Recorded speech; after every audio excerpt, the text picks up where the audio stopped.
Now we'll open up for the questions, so we have enough time to do it. So we have, Swamiji, we have a bowl of chits here with people who wanted to ask you questions. So please pick a chit and I'll call out the name and see who. Vinod Madhok. Hari Om Swamiji.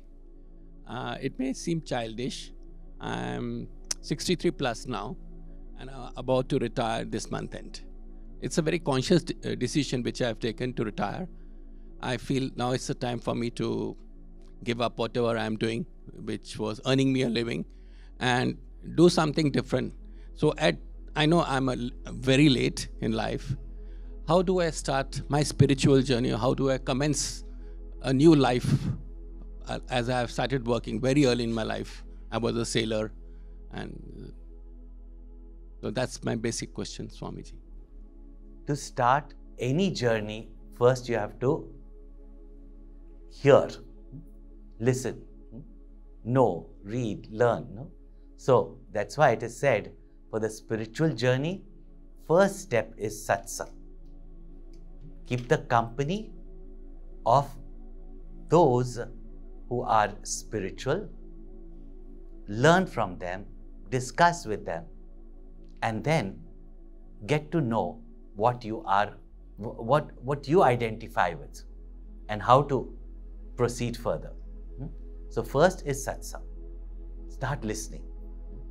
Listening to spiritual discourses, reading spiritual books. Then you will find that you get answers to all the questions that actually you have. Because all these topics, from our childhood till the last stage of our life, or till our last breath, all those rishis who have experienced life, they have spoken about it. Only when we read something, we find it's not relevant to me at this age.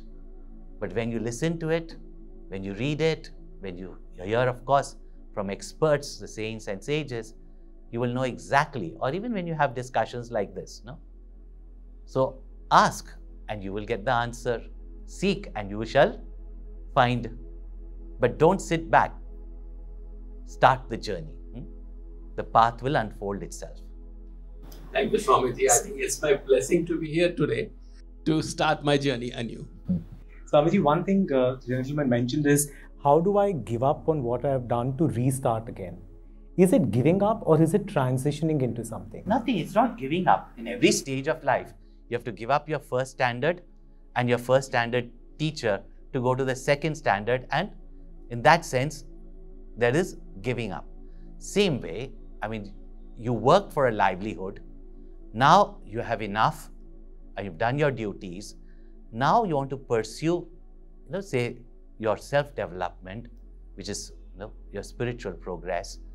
You're not giving up, but you're moving to the next stage of your life, from first standard to second standard. Giving that up is not, you take what you have learned from there and move on. So use all the learnings and then move ahead with your next step in life. Next, Jade. Charu Dua Seti. Hari Om. I wanted to understand, everybody says, or we also want to know our purpose. But while looking for a purpose, we are into doing our duties and fulfilling our responsibilities. So sometimes I get confused whether I should look for the purpose of my life into or within my duties and responsibilities, or my purpose is different and my duties and responsibilities is different. Then I, get unsettled. What I'm doing so much, engrossed into my duties when this is not the purpose of my life. So is it separate? Is it, overlapping? What is it? I am totally confused at times. Because you're thinking it's two different things. When you say my duties, right? Why are you in a family, and only we think duties in the family or in a profession, right? Why are you in the family? What was the purpose for which you started a family? There was a purpose, or you just jumped into it?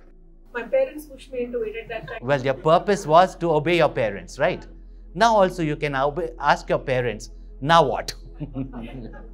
Isn't it? Right. So let us not say that our parents pushed us into it, because parents asked us to do many other things which we didn't do. Yeah. So why did you marry? Why did you have children? No.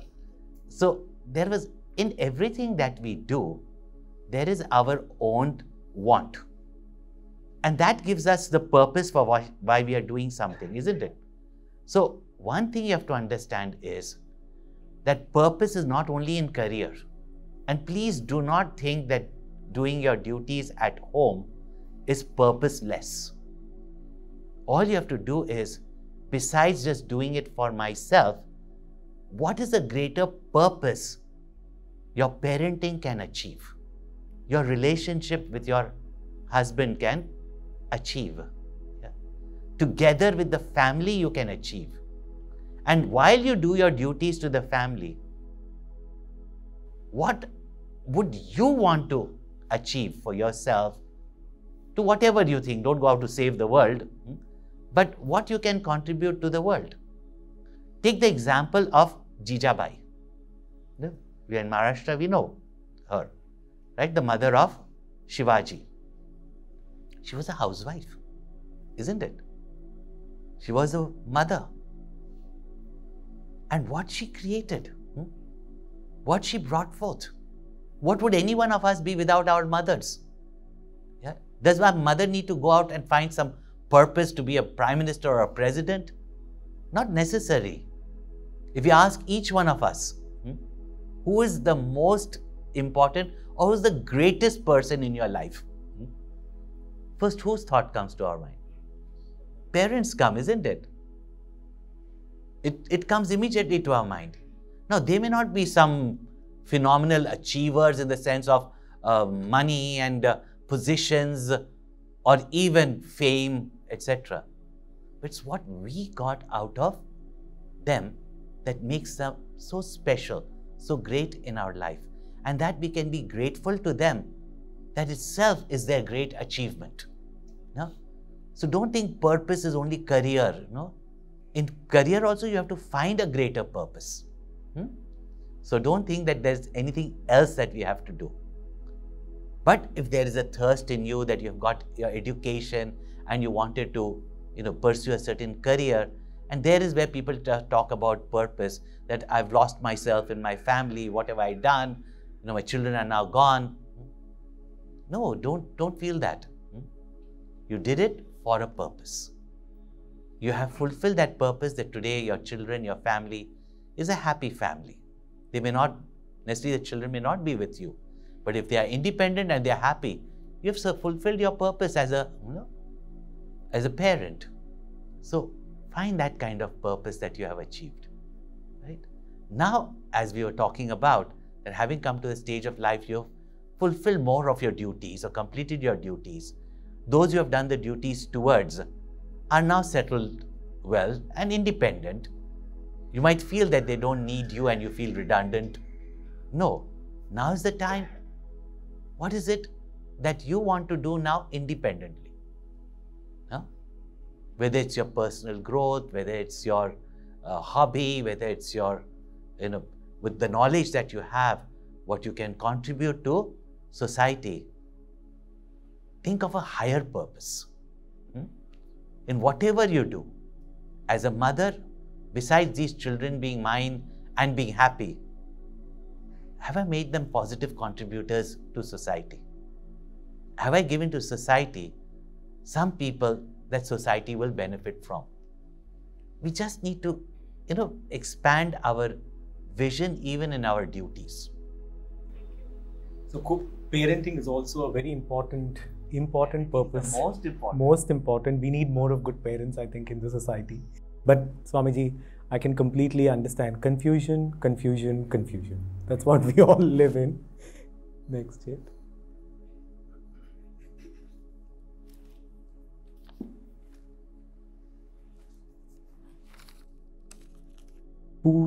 Puja. Oh, there is no name for it.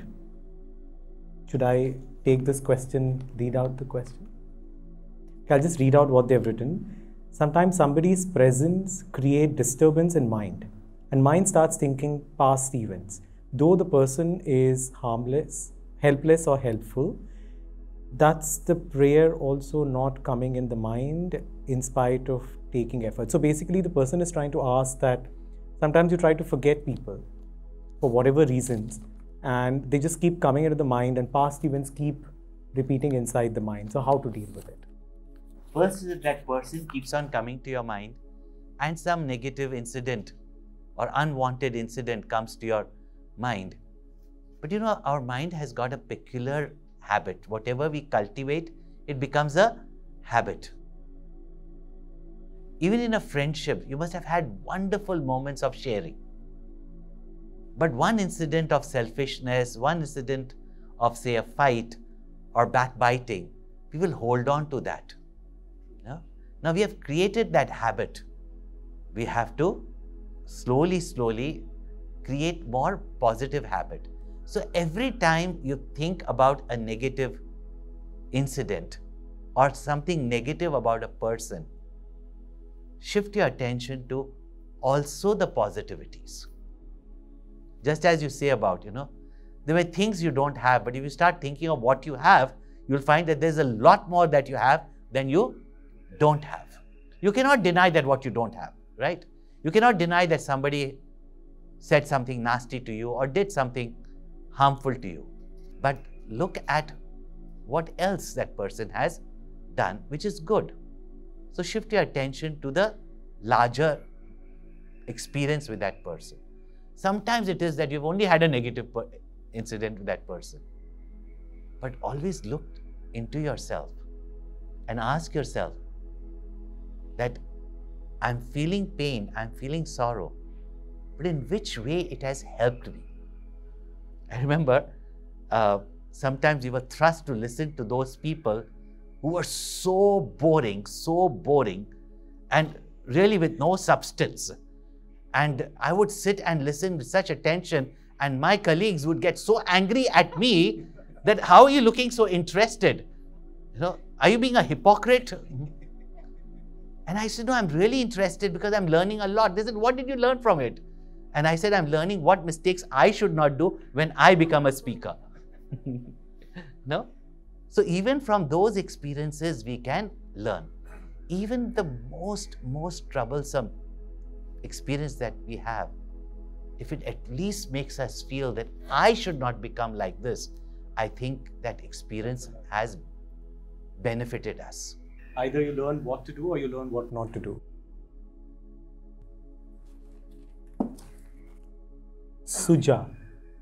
Suma, the question is, in this pursuit of following the higher purpose in life, how to relate with this fact of the art of dying? I just want to know that. So that's the question, the art of dying. So since there is a age group that today we are addressing, so and we are all professionals or we have done something in life, and not necessarily we are happy or unhappy, but what is it, how is it directly proportional to our approach towards the end, So since we are talking about the art of living, we consciously are making an effort. But what about the art of dying, Swamiji? There's a beautiful doha by Sant Kabir.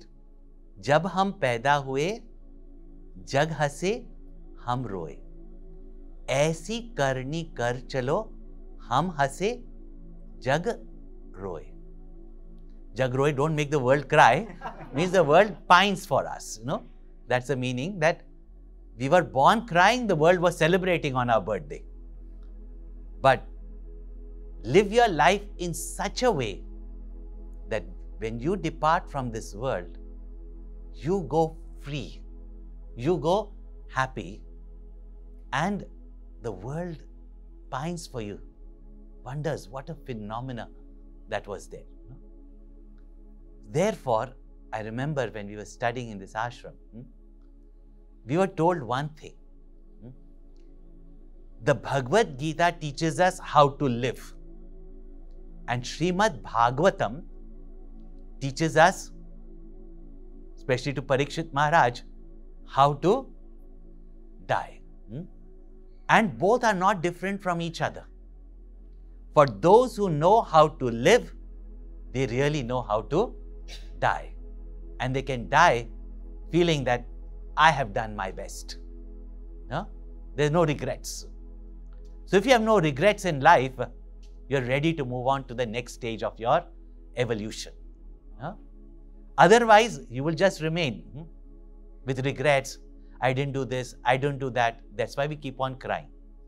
And old age can be miserable only when you have got so many wants and regrets. One who has no wants and regrets are very ready, are completely ready to move on. Just like from childhood. Do we cry childhood died? We are looking forward to have the independence of the youth. Isn't it? How we gracefully move into youth and from youth to adulthood. No? In the same way, from this life to the next life. No? So this is what we must understand. No? So those who have lived their life to the best of their capacity, not just enjoying and all that, then there can be regrets also. Having expressed their best potential, having done whatever they have taken up, that's what is called as duty. Having done their duties, and in that also, besides benefiting themselves, they have benefited as many as possible could have been benefited. Such people generally, you will find, they do not worry about death. Somebody asked Gurudev, that Swamiji, tell us of life after death. He said, in Vedanta, we are interested in life before death. Yeah. Because if your life today is good, your future will be good. If this life is good, then next life will also be good. Remaining is just a prediction. You can't even come back and sue that what you said, that I'll get heaven. Yeah. So, ये मत पूछो कल क्या होगा, जो भी होगा अच्छा होगा. Do good today, goodness will come to you. And therefore, don't you ever worry. Live your life, perform your duties, share with the world what you've taken from the world. Death is not such a frightening experience. Not even pain and disease, let me tell you. Not such a frightening experience. Because even in the pain, if you get this, when I was studying here, at that time, I don't know, that's when some of my illnesses were coming up. I was in excruciating pain and all that. But I did not miss one session also. And sometimes people used to come up to me and say, you're so good, you take care of your health, you take everything, you are so disciplined, and you are on the spiritual path. Then why does God give such illness to you? I used to say, we study that I am not the body. In my case, I don't want to be the body. So I will get a greater advantage because most of you want to be the body and then keep saying, Mano, Buddhi, Ahankar, Chittani, Naham, I am not this body, I am not this mind. And that moment a mosquito bites you and right? So, live your life in such a way that you're always looking forward, what next? And after all, in this beautiful cosmos, in this universe, in this God-created world, everything is only for our evolution. Beautifully said. Living without regrets is a great way of art of dying. Do we have question for one last? One. Okay, two. I hope it's somebody from this side. Suchita. Suchita? Hi. Swamiji, it's a pleasure to meet you. My question is everything predefined or predestined? It's always the contradiction what we get to hear, and especially coming to this age, I'm reaching 50. My mother is with me, 76. So I always have this conversation with her, whether it is already predefined, predestined, or do we have the chance to make changes? What is it? Destiny, we've got many connotations. In India, we call it as karma. Karma does not mean destiny. Karma means action. And in the Sanskrit language, cause and effect are nothing but the cause modified in the future, right? So your actions of today is your destiny of tomorrow. So what is destiny? It is your action of yesterday or before that. No? So when you say predestined, it is your action that is bearing result, the choices that you made, the way you acted, and for what you acted today is your destiny. I studied Vedanta. Today I am a speaker on Vedanta. I'm a teacher of Vedanta, right? You may have studied medicine. Now overnight, if I want to become a doctor, my destiny is nobody is going to listen to me, right? And nor will I be qualified, or even if I have just thought that overnight I can become a doctor, nobody is going to come and take any treatment from me, is it not? So my destiny is no patients come to me. And for you is nobody comes to listen to your spiritual lecture, including your children, isn't it? So destiny is the result of your past choices, actions, and goals that you've set for yourself. So in the present, what you are facing is the destiny of your past. What you do with it in the present is your self-effort, your choice, which will determine your future destiny. But if you think that God has written the destiny and that you have to suffer only your life, or you have to, or somebody else enjoys, we always think I suffer, somebody else enjoys, no? Then that notion is not the right notion. So there is destiny, which is a result of your past action. And what you do with it becomes your future destiny. So in the present, you have the choice. And as human beings, it is in the now, in the present, you make the right choices, gain the right knowledge to make the right choices and do the right action. This in mind, yesterday's action defined today, today's action defined tomorrow's destiny. Wonderful. I think we have time for one question more. Okay.